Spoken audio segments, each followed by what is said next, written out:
அண்மை செய்தி சென்னை மாநகராட்சி அதிகாரிகள் பயோமெட்ரிக் முறையில் வருகை பதிவு செய்ய தற்பொழுது உத்தரவு பிறப்பிக்கப்பட்டுள்ளது. அதிகாரிகளுக்கு பயோமெட்ரிக் வருகை பதிவு கட்டாயம் என்றும் தற்பொழுது அறிவுறுத்தப்பட்டுள்ளது. கூடுதல் விவரங்களுடன் செய்தியாளர் நௌஷாத் இணைப்பில் இருக்கிறார். நௌஷாத் வணக்கம். தற்பொழுது அதிகாரிகளுக்கு பயோமெட்ரிக் வருகை பதிவு கட்டாயம் என்று முதலமைச்சர் விஜய் அதிரடி உத்தரவு பிறப்பித்துள்ளார். கூடுதல் விவரங்கள். வணக்கம் அஸ்வினி. சென்னை மாநகராட்சி அதிகாரிகளுக்கு வருகிறது கடிவாளமா என்ற கேள்வி வந்திருக்கிறது. ஏனால் இனி காலை மாலை பயோமெட்ரிக் முறையில் வருகை பதிவு செய்ய வேண்டும் என உத்தரவிடப்பட்டிருக்கிறது. அதிகாரிகள் மற்றும் ஊழியர்கள் முறையாக பணிக்கு வருவதை கண்காணிக்க தமிழக முதல்வர் விஜய் அதிரடி உத்தரவிட்டிருப்பதாகவும், சென்னை மாநகராட்சியில் மொத்தமாக 36,381 பேர் பணிபுரிகின்றனர். இதில் 12,960 பேர் நிரந்தர பணியாளர்களும் 23,420 ஒப்பந்த பணி தொழிலாளர்களும் பணியுள்ளனர்.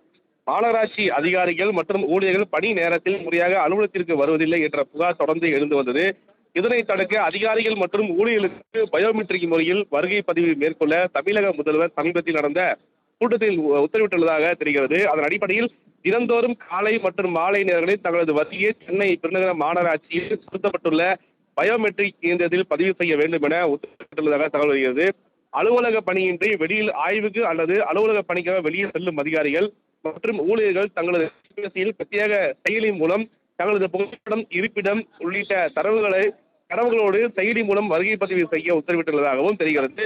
இந்த வருகை பதிவு அதிகாரிகள் முதல் கடைநிலை ஊழியர்கள் வரை கடைபிடிக்க வேண்டும் என அதிரடி உத்தரவு பிறப்பிக்கப்பட்டுள்ளது. இந்த திட்டம் இன்னும் ஒரு வாரத்தில் அமலுக்கு வரும் என அதிகாரிகள் தகவல் தெரிவிப்பது மிக முக்கிய ஒன்றாக பார்க்கப்படுகிறது. இனி மாநகராட்சி அதிகாரிகள் எந்த ஒரு தவறில் ஈடுபட முடியாது, வருகை பதிவு சரியான முறையில் இருக்க வேண்டும் என்பது தமிழக முதலமைச்சர் ஜோசப் விஜய் உத்தரவிட்டு வரும்போது அதிகார மத்தியிலும் சாதனைப்பட்டிருந்தாலும் கூட இது மிக முக்கியத்துவம் வாய்ந்ததாக பார்க்கப்படுகிறது. அஸ்வினி, விவரங்களுக்கு நன்றி நௌஷாத்.